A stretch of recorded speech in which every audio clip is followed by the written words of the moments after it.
What's going on? My name is Jason Vinson. I am a wedding and documentary photographer based out of Northwest Arkansas. And today we're talking with Roberto Valenzuela. Is that correct? Valenzuela? Right. Valenzuela. Valenzuela. He is a Canon explorer of light. And today we are going to be talking about the new Canon R5 and R6 and maybe a little bit about the new printer that they released as well. So Roberto, how's it going? Hey, Jason, what's going on? It's good to be here. Hello, everyone. What's going on? For the people that don't know who you are, why don't you give us like a little brief rundown of kind of your background in photography and kind of what you do? Well, I'm a photographer here in Los Angeles, and I shoot a lot of commercial fashion jobs now. I used to be a wedding photographer, and I still love weddings more than I love everything else, which is kind of ironic. But I'm only shooting about 5 weddings a year now because I got a studio, so I'm shooting more commercial fashion work and beauty and that kind of stuff right now. And you know, I'm a Canon explorer of light. I'm an author of 6 books now with Rocky Nook, and also 2 books with Pearson. And just finished another book during the pandemic. It was a good time to write. Yeah, it's a good time to write. You know, if you're gonna stick me at home for 3 months, I'm gonna do something. You know. Yeah. So I wrote actually a book that I've been wanting to write for a long time, which is called The Successful Professional Photographer, which is really meant to help people in the photography industry actually make money. Yeah, very cool. You know? Yeah, I think I have, maybe it's not this bookshelf. I got a bookshelf over there that's got a couple of your books on it. Oh, which one do you have? The lighting one, the posing one, or? Yeah, I think I have both. Yeah. Yeah, that posing one has been great. I teach posing workshops all over the country and all over the world, in Europe, and that book is what I base my posing workshops out of. Awesome. And then on the lighting book is what I do my lighting class in Tucson for. So it's been kind of a lot of fun writing a book and then developing a whole workshop for it. Based off the book. Yeah, that's really cool. How many of those workshops a year do you usually teach? 10. Well, this year, 0.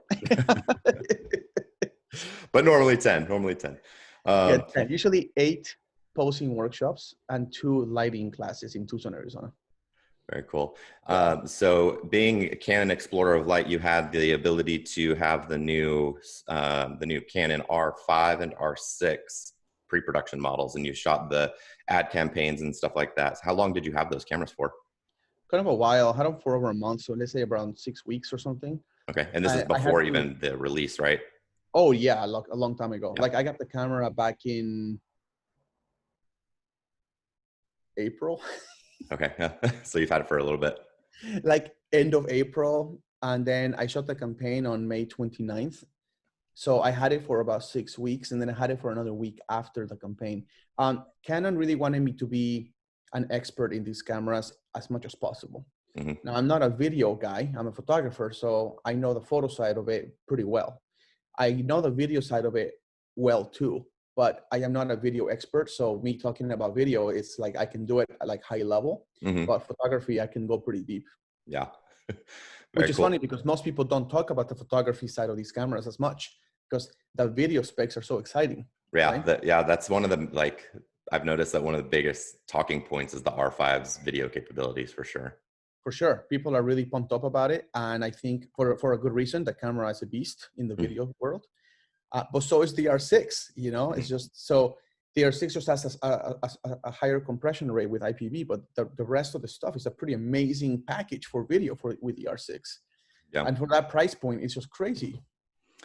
Before you had the R5 and the R6, what was your main camera body? I shot with the 5D Mark IV because I shot a campaign for that too. So that's kind of like my baby. But I was a big photographer of the Canon EOS R.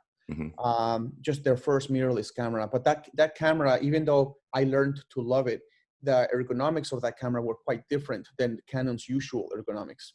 So the buttons were different. Like we didn't have the scroll wheel. We didn't have the multifunction controller.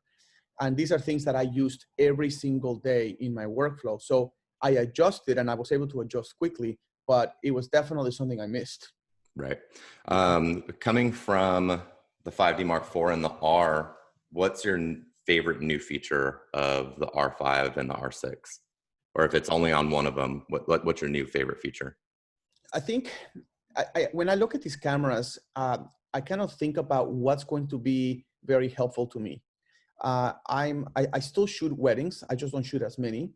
I shoot 5 or 6 or 7, but I wouldn't go past 7. And I also shoot beauty and a lot of things like that. And I think there's two things that are really helpful to me in my workflow: the flip screen and the autofocus technology. Okay. When I'm shooting beauty, you shoot beauty in odd angles. When you shoot in fashion, you shoot fashion in odd angles. You're not shooting with your camera to your eye and you're taking your photo from your 6-foot height. You're taking photos from the floor, from the side, and having that flip screen, just, man, that's just amazing, right? But having the flip screen combined with that crazy autofocus technology that they put in the R5 and the R6, I actually started laughing at how good it was. I did, and I'm not kidding. Like, I thought it was a joke, okay, but it wasn't. And I thought the camera, it was too good to be true. I have a 2.5-year-old, and we were outside, and I was practicing the cameras. And my son, as you know, very well know, my son starts out of nowhere, starts running towards me, right? And I happened to be on the silent shutter mode, which happens to shoot at 20 frames per second. I was on servo AF. And I pointed my camera at him, didn't even know. I just pointed the camera in his general direction because I was pointing the camera this way and he was running to me in this direction. So I quickly turned. He started running towards me. The camera was in servo AF.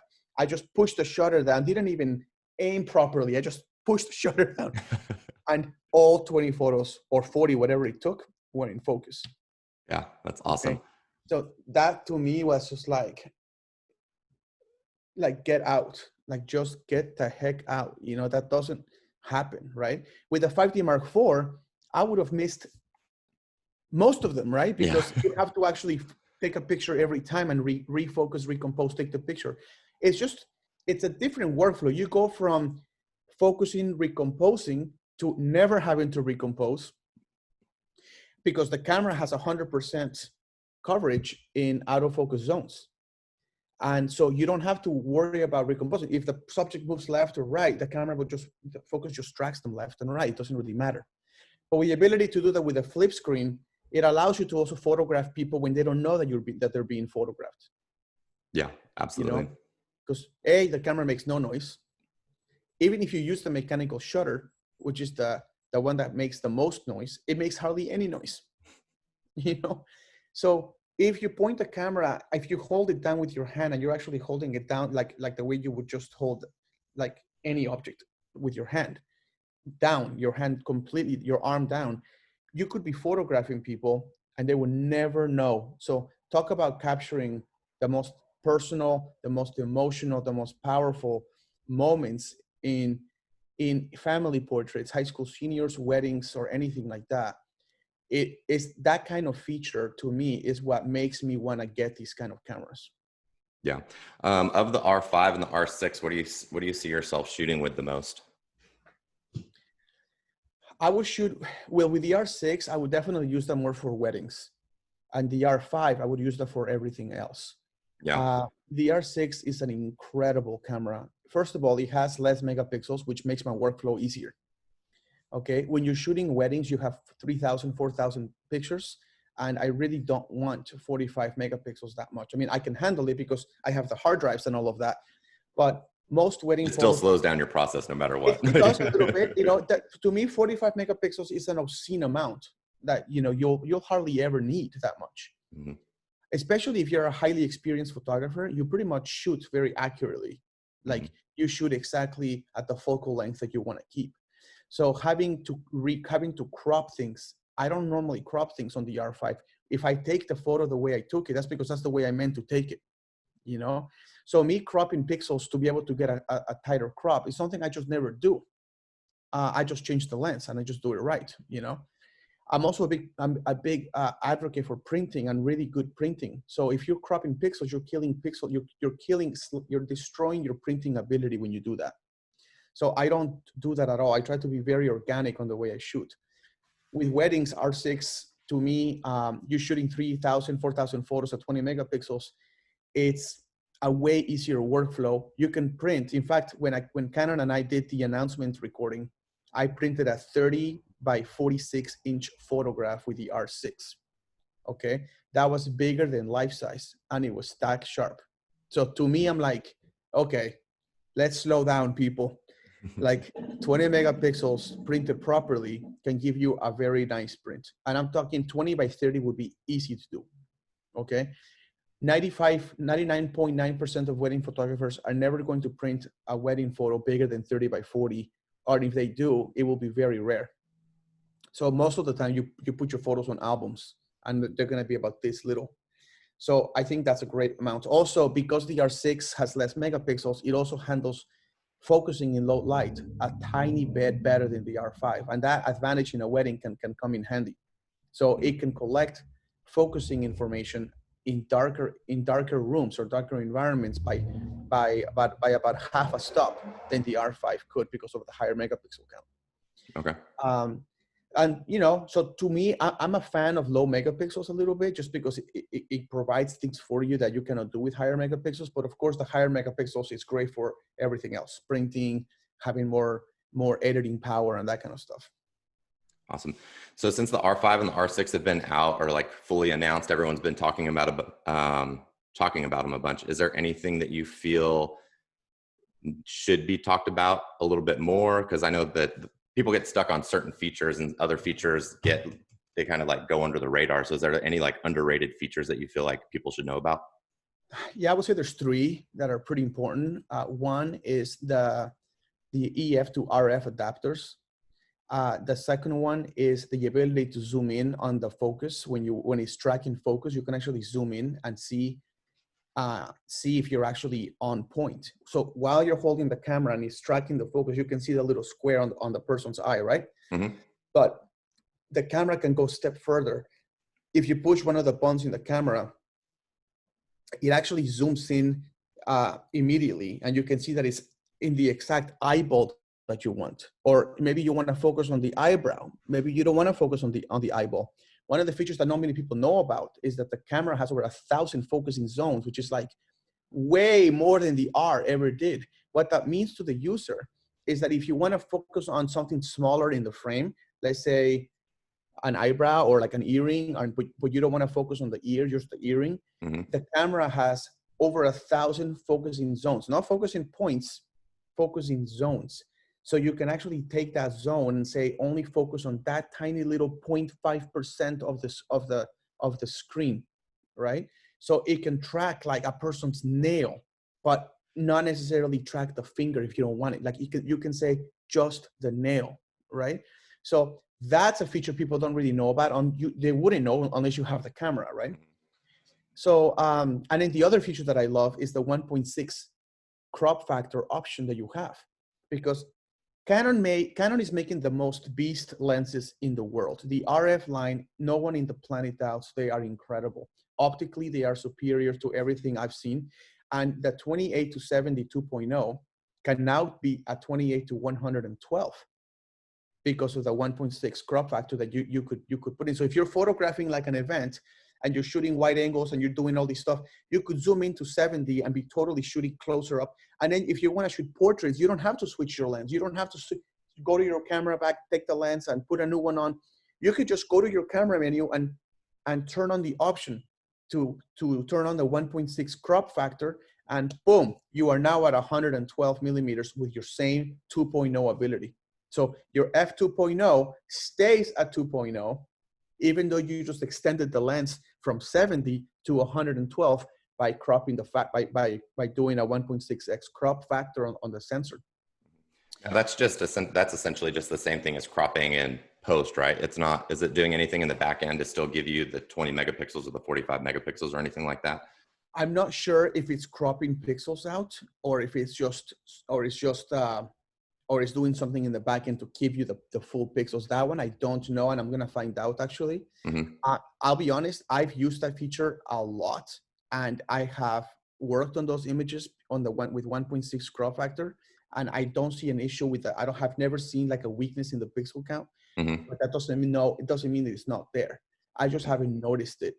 So I'm thinking, I just shot a wedding in San Francisco where I shot the entire wedding with a 28 to 70 because I was able to shoot the portraits at 112. You see, Jason, once you get past 100 millimeters, you avoid any kind of distortion on the face. So if you're shooting with a 28-70, you cannot miss having that 100 millimeter mark, right? But when you put the 1.6x crop factor, now you're at 112, which gives you a very accurate representation of the human face without any distortion at all.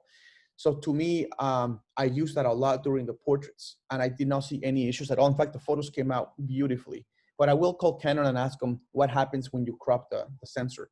Do you lose pixels? Do you lose megapixels? Or is it just does something else in the background? Yeah, I'd be curious. One thing that I think people don't realize is that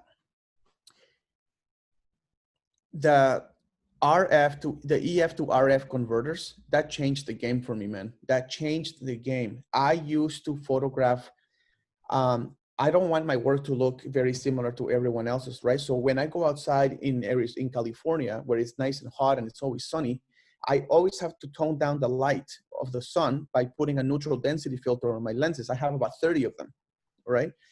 And then when you tone down the scenery because it was so bright, then I would use a flash with some sort of softbox or beauty dish or diffuser of some sort, and I would point that flash at my subject, and then I would create a nice balance between the subject and the background, and that gave me a very cinematic look.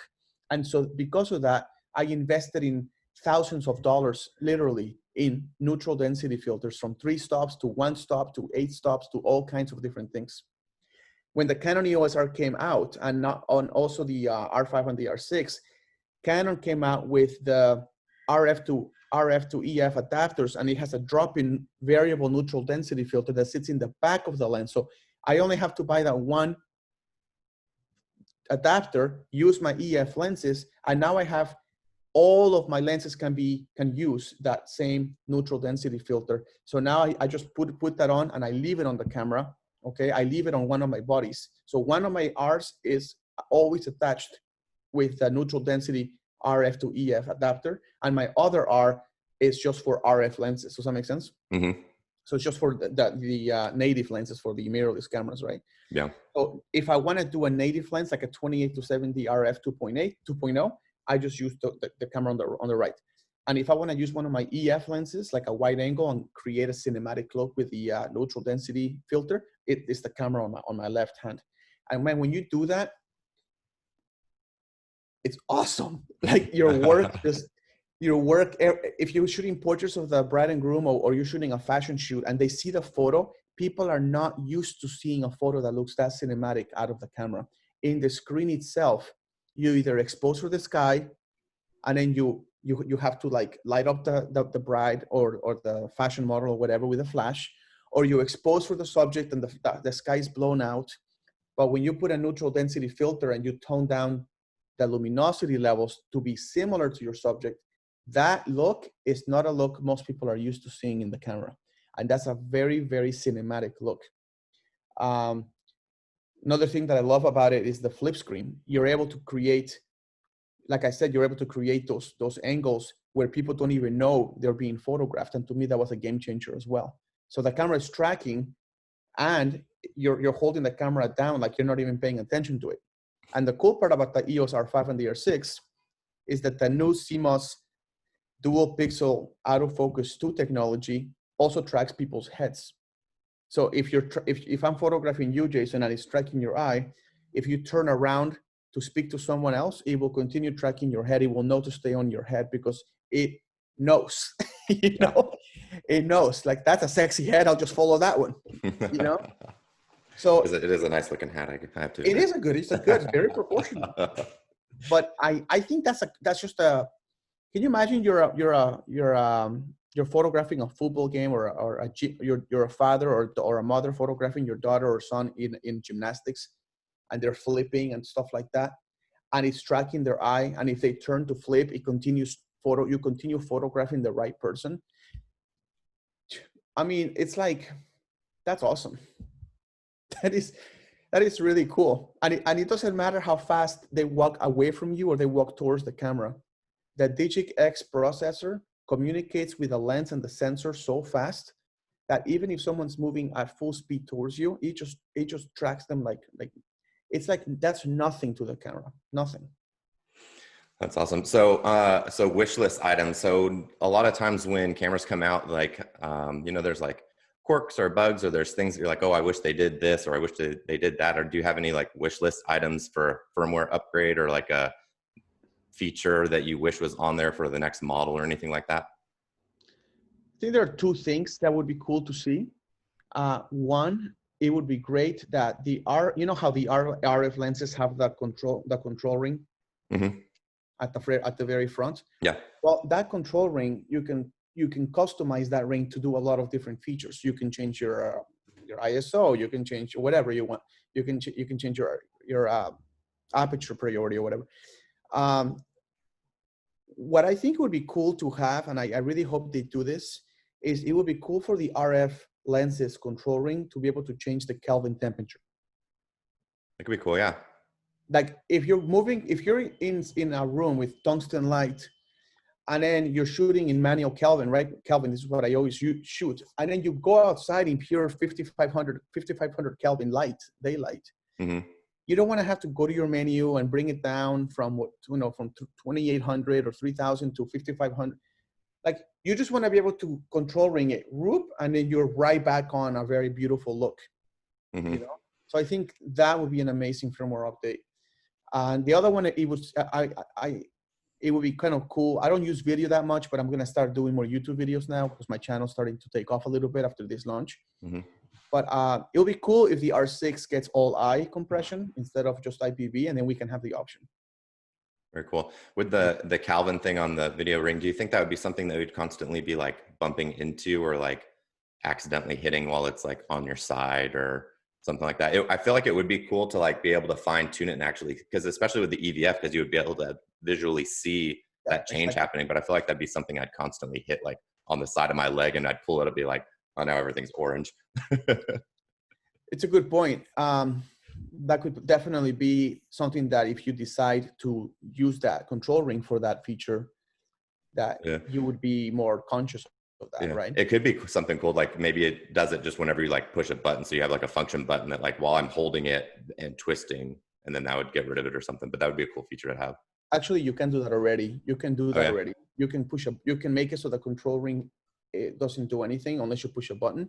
Okay. Or you can make it so the control ring moves as soon as you touch the control ring. Yeah, so maybe just have that on the lens. Yeah, that'd be cool. 100%. Like if you push one of the weird programmable buttons and then switch it and then dial in your Kelvin, that's awesome. Because, you know, like in my lighting classes and stuff, like we talk about when people photograph in parks, you're picking up a lot of green light going into your subject, which looks very apparent when you print. And if you put the little Doppler on Lightroom or Capture One or whatever, you can see how much green you picked up on people's faces. So being able to, and also when you put it in auto white balance, it actually skews towards the blue hues a little bit. Like it starts to look a little blue if you're like on auto white balance, especially in a park or something. So I just want to dial that down quickly, man. I just want to be able to say, no, I want it to stay at 59 or 58 or 6,000. And when I go into a room that has like mood room, I want to be able to switch that quickly to 2,500 in order to compensate for that warm amber light inside rooms. And imagine how cool that would be in video. Yeah. You know? Yeah, especially in video, because you have to dial that in before you take, like with photography, as long as you're shooting raw, you have the ability to adjust that in post. But with video, it's like, you got to get it right first. Yeah, it's more difficult in video, right? It's more difficult. But I mean, so, you know, from the photo side, I think those are some of the features that I would like to see a firmware update on. And on the video side, it would be the maybe giving users the option of having all light, which they gave that option on the R, but not on the R6 for some reason. It's funny how that works. So tell people where they can find you. Well, first of all, I'm trying to grow my YouTube channel, so you can try to subscribe there. It's just Roberto Valenzuela, shameless plug. Do it. That's what this is a section. Yeah, exactly. The other one would be if they want to follow me on Instagram. I'm actually going to be posting a lot of the behind the scenes of how I shot the campaign for the R5 and the R6. Okay, cool. My Instagram account will be the place to do that in, and it's Roberto_photo. And then nobody cares about Twitter anymore, so I'll skip that. But and then of course, if you want to see my website, which is just robertovalenzuela.com, but and that's where I can go to. You can go to the workshops or learn about books or whatever I have. Okay, awesome. So you have a section on your website for workshops, and do you have anything coming up?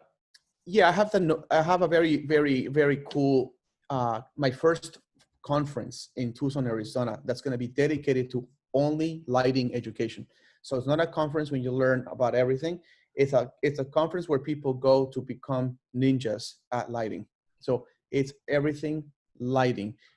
You could imagine, from flashes to flash accessories to natural light to how to modify that to LED lights to strobes to pro photo strobes to whatever the heck lighting. If you want to be good at lighting, you go to that conference. It's the only one in the world, I think, that's dedicated to pure lighting education. And it's with Joel Grimes, myself, Pratik Naik, teaching editing from your how you edit your well-lit photos, you know. Mm-hmm. And then Jen Rosenbaum will be teaching like a natural light LED light section with boudoir. Joel Grimes will be teaching strobes and how to create those cool portraits he does. Mm-hmm. I will be teaching only speed lights. And then Pratik Naik will be teaching the editing, retouching. That's a solid lineup. Those are some good instructors to have for sure. Awesome. Yeah, and it's called thephotocreators.com, and you can go to that website, thephotocreators.com. That's the landing page, and then you can get all the information there. But it's coming up in November. Awesome. Very cool. Well, Roberto, thank you for joining me on here and enlightening us on the new R5 and R6. I appreciate it. Thanks. Thank you, Jason. It was always fun, man. We'll see you soon. And congrats to you, by the way. Thank you. You too. Bye.